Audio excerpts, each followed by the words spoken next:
को संबोधित करें। माननीय प्रदेश अध्यक्ष। सम्मानित मीडिया के हमारे मित्र, प्रिंट मीडिया, विजुअल मीडिया, उपस्थित सभी छायाकार, सबको भारतीय जनता पार्टी की ओर से अभिनंदन और स्वागत। आज आपके सामने मुखातिब हम हुए हैं पार्टी की ओर से, प्रदेश अध्यक्ष की हैसियत से, कई ऐसे विषय जो राज्य की 3.5 करोड़ जनता के लिए चिंता का विषय बन चुका है। उसके पहले मैं थोड़ा सदन के बारे में, राज्यसभा में मैं सदस्य हूं, उसके संदर्भ में मैं आपको ले जाना चाहता हूं, आपका ध्यान आकृष्ट कराना चाहता हूं कि सदन देश की सबसे बड़ी लोकतांत्रिक व्यवस्था का एक संवैधानिक स्थान है। वहां पर जनता की भावनाएं, जनता के मुद्दे और जनता की आकांक्षाओं के अनुरूप जो निर्वाचित व्यक्ति होता है, निर्वाचित जनप्रतिनिधि होता है, वह जनता की बातों को रखने का काम करता है, जनता की समस्याओं का समाधान करने के लिए वो अग्रसर रहता है। लेकिन दुर्भाग्य से जिस प्रकार से लोकसभा और राज्यसभा में यूपीए गठबंधन, खासकर कांग्रेस, टीएमसी, ऐसे कई दल वहां पर गतिरोध डालने का प्रयास कर रहे हैं और खास करके 0 आवर और तारांकित प्रश्न जो पूछे जाते हैं, स्टार और नन अतारांकित प्रश्न जो जनता के विषय होते हैं, उसमें भी व्यवधान डाल करके जनता की आकांक्षाओं के प्रति प्रश्न चिन्ह लगा रहे हैं। आप सब कोई जानते हैं कि सदन जनता के लिए है, जनता के द्वारा बनाए हुए प्रतिनिधियों का वो स्थान है, लेकिन सर्वोपरि जनता का इच्छा है। इसलिए आप सब लोगों को बताना चाहते हैं कि वहाँ पर काफ़ी जनता के टैक्स के पैसे से वो सदन चलता है। जनता के, आम गरीब आदमी, चाहे टेम्पो वाला, टैक्सी वाला, फल बेचने वाला, ऐसे लोगों के टैक्स से वो सदन चलता है। उसको भी अवरोध पैदा करके देश के पैसे का बर्बादी करने का और जनता के मुद्दे को वहाँ पर नहीं रख करके जनता की अभिलाषा को खत्म करने का काम कर रहे हैं। ये एक गंभीर विषय है लोकतंत्र के लिए।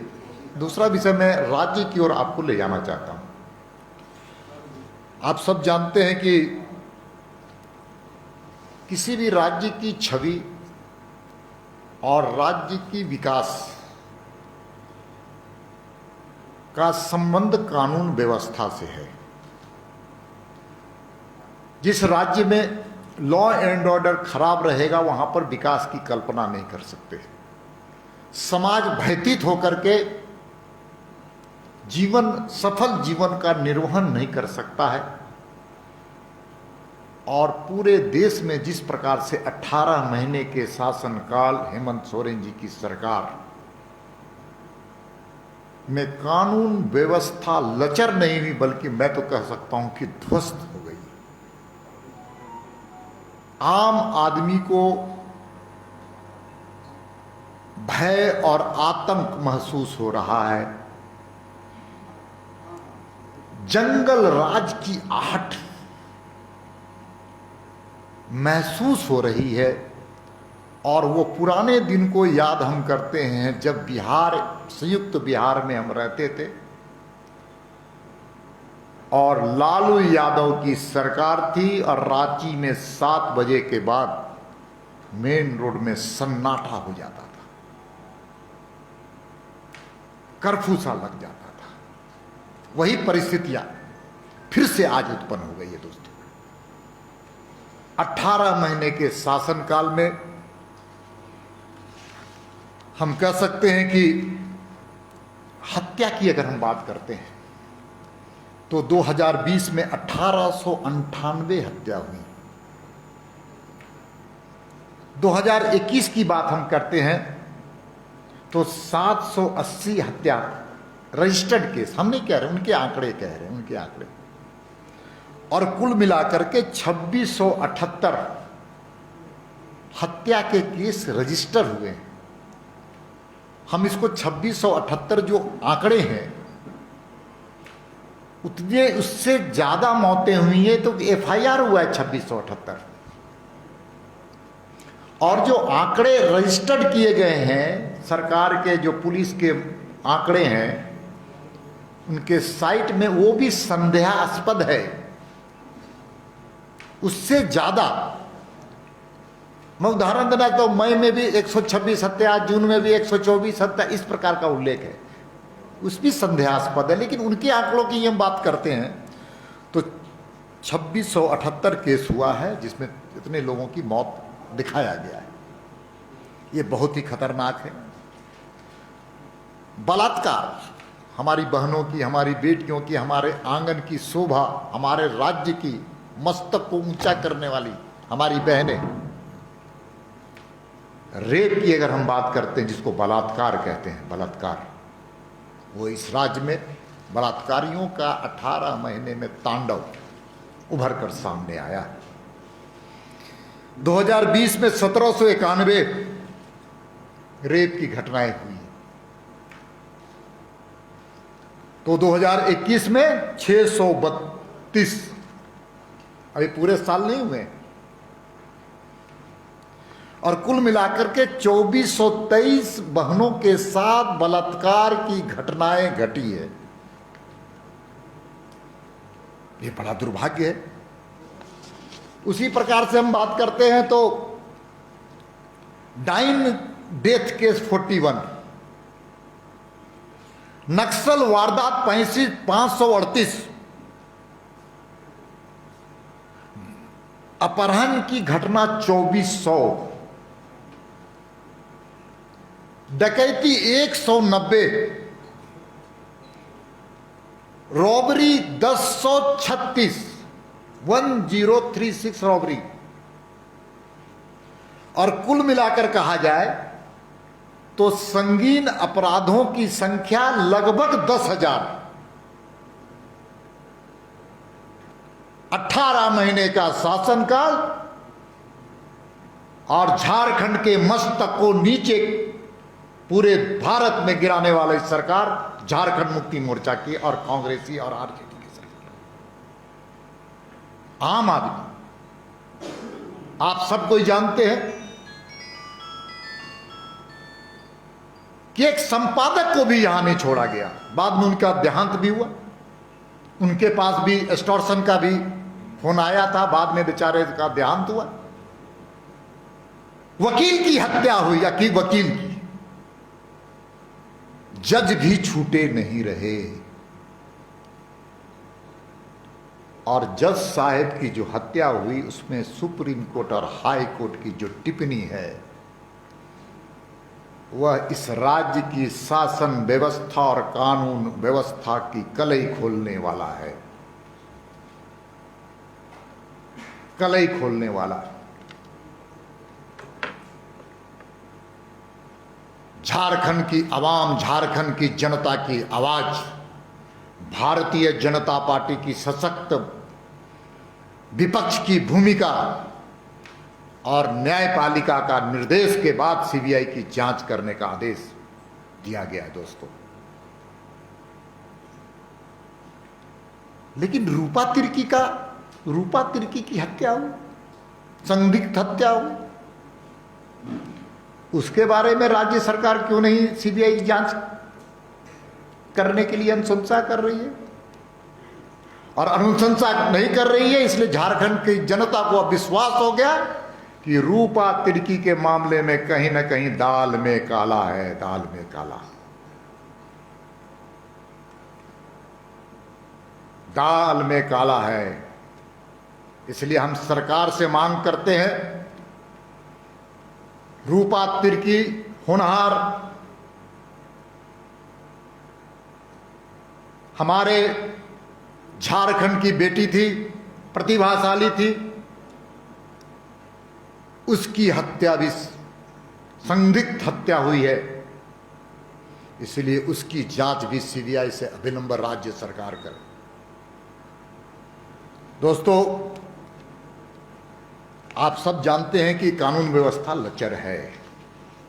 दूसरे तरफ मैं आपको ध्यान आकृष्ट कराना चाहता हूं रोजगार के संदर्भ में। ये वर्ष मुख्यमंत्री जी ने नियुक्ति वर्ष के रूप में घोषणा किया था। चुनाव के पहले उन्होंने वादा किया था कि मैं प्रत्येक वर्ष 5 लाख लोगों को रोजगार दूंगा, नहीं तो मैं राजनीति से संन्यास ले लूंगा। क्या हुआ तेरा वादा? झूठे वादे, झूठे कसमे से भी अब झारखंड की जनता इनके चेहरे को पहचान गई है, इस सरकार के चेहरे को पहचान गई। अब नियुक्ति वर्ष की बात करें तो आप सब जानते हैं कि झारखंड में 5.25 लाख पद सरकारी पद है, जिसमें 3,29,000 पद खाली पड़े। आप सब जानते हैं कि पारा टीचर के लोगों को चुनाव के समय में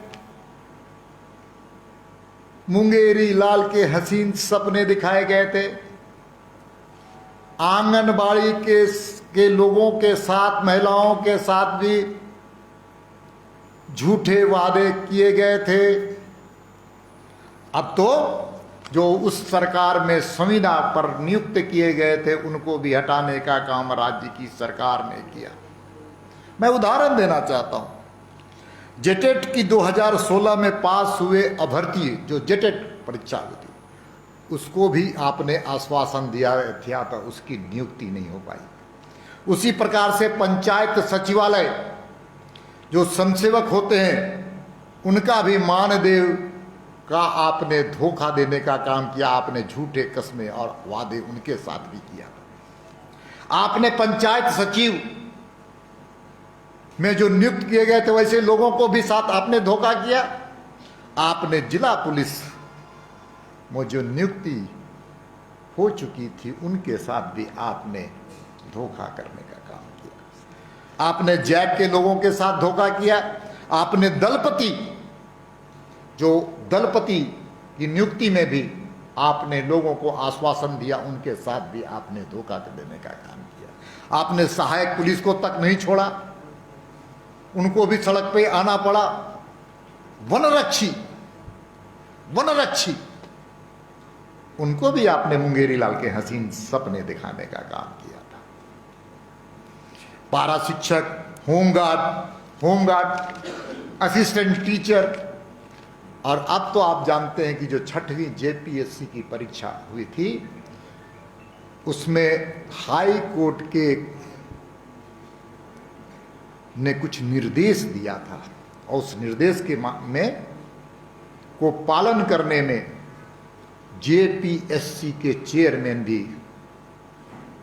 कटघरे में आते, इसलिए उसकी भी नियुक्ति करने के लिए आपने फिर से एक अपील दायर करने का काम किया। ये कौन सी इस प्रकार का धोखाधड़ी, जनता के साथ विश्वासघात, नौजवानों के साथ बेरोजगार धोखाधड़ी। काठ की हांडी एक बार चढ़ती है, बार बार नहीं चढ़ती है दोस्तों। इसलिए नौजवान, झारखंड का नौजवान अब अपनी हक और हुकूक की लड़ाई के लिए आगे आगे बढ़ा है दोस्तों। वो अपनी मांग के लिए संघर्ष का रास्ता अख्तियार कर रहा है, और उन सभी लोगों के लिए भारतीय जनता पार्टी भी कंधे से कंधे मिला करके लड़ने के लिए अब तैयार है दोस्तों। हम उनकी लड़ाई को अपनी लड़ाई मानेंगे। दोस्तों, आप सब जानते हैं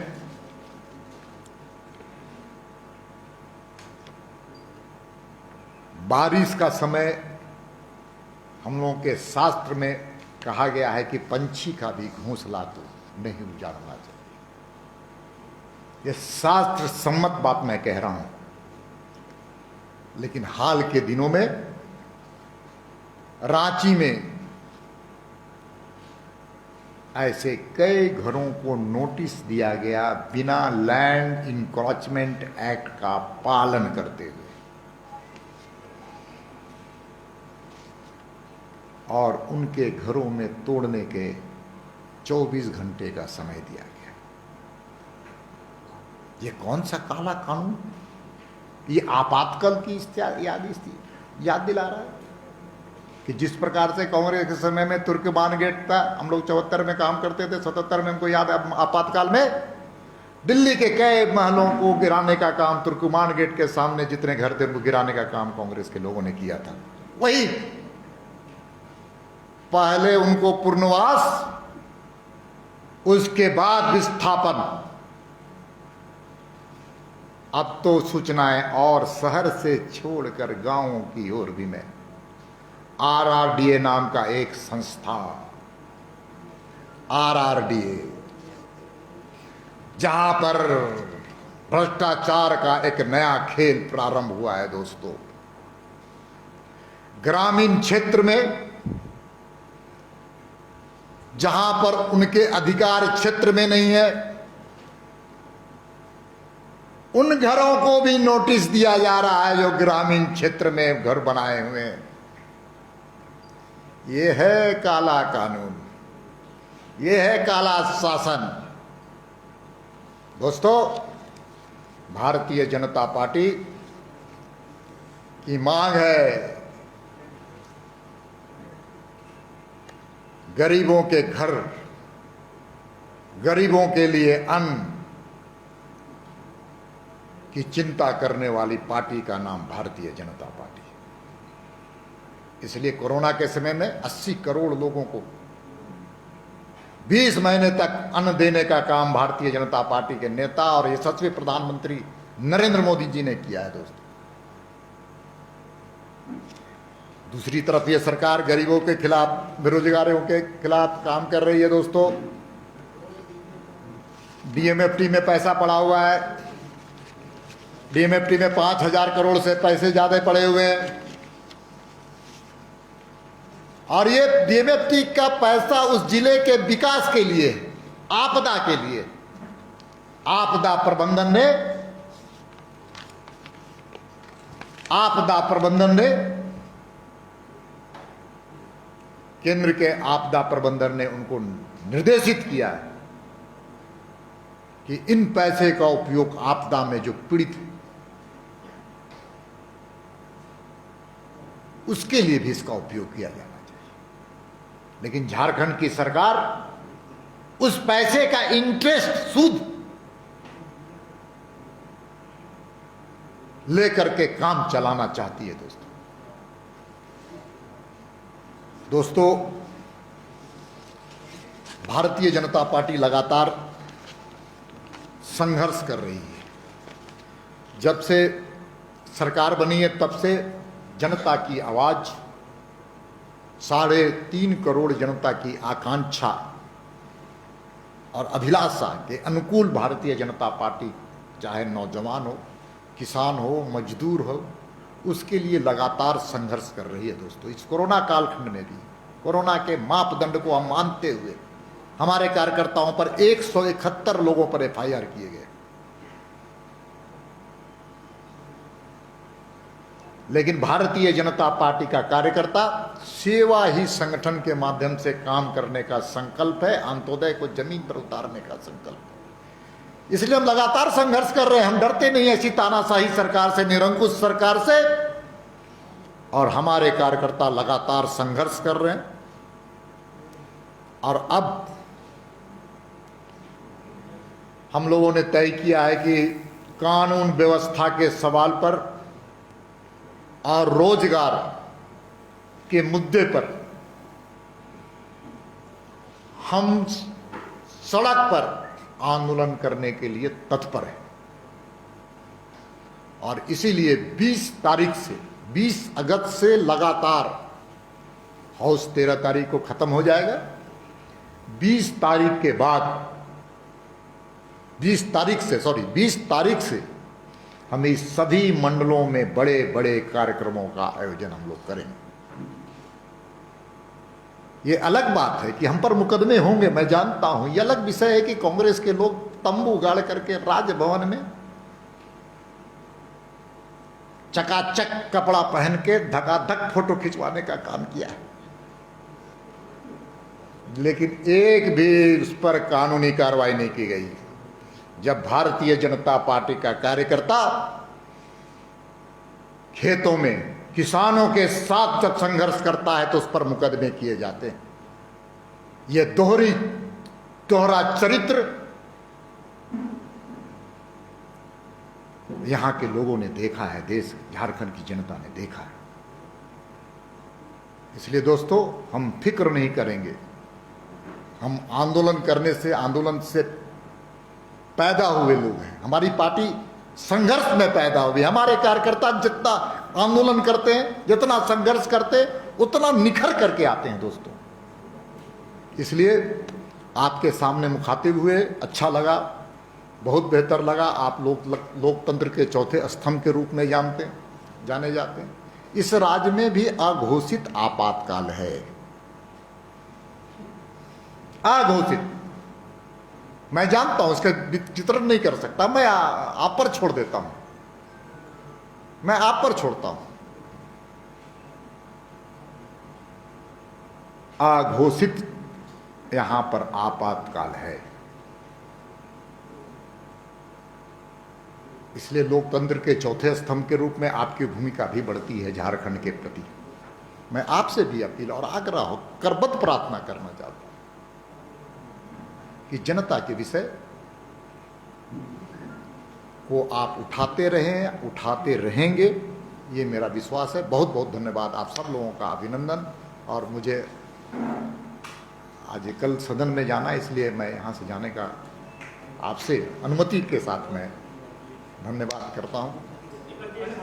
जरूर जरूर। हाँ,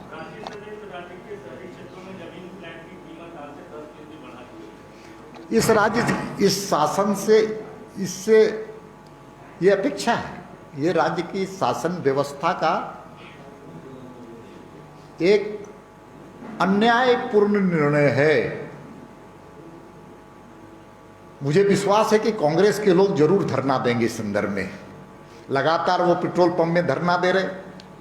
अब कांग्रेसियों से मैं भी अपील करना चाहता हूं कि थोड़ा इस बढ़े हुए रेट के कारण थोड़ा मुख्यमंत्री के आवाज के सामने धरना जरूर देंगे, ऐसा मुझे विश्वास है। सर, क्या बीजेपी वर्तमान जो हेमंत सोरेन की सरकार है, महागठबंधन की, उसको अस्थिर करने की कोशिश कर रही है? क्या आप सरकार गिराने की कोशिश में लगे हुए हैं? देखिए, ये महागठबंधन में कई दल हैं, कांग्रेस है, जेएमएम है, आरजेडी है। उनके अंतर विरोध का ये कहानी है, अंतर विरोध का। और आपको नहीं लगता है कि कांग्रेस और कांग्रेसियों को अपमानित करने के काम कर रही है सरकार? कर रही है ना? अब उनको विचार करना है। हाँ, आगे वो कानून अपना काम करे, कानून अपना काम करे। मैं क्यों कहूंगा कांग्रेस का? वो सरकार का काम है। और सरकार क्या कर रही है, सरकार का विषय है, सरकार का विषय है, कांग्रेस का विषय है, जेएमएम का विषय है, आरजेडी का विषय है, उनके सरकार का विषय है। उसमें भारतीय जनता पार्टी क्या बोलेगी? अच्छा, पेट्रोल जो महंगा है, इस पे आप क्या मानते हैं? देखिए, पेट्रोल, आपने कहा कि कांग्रेस को धरना देना चाहिए, आपके हिसाब से क्या है? देखिए,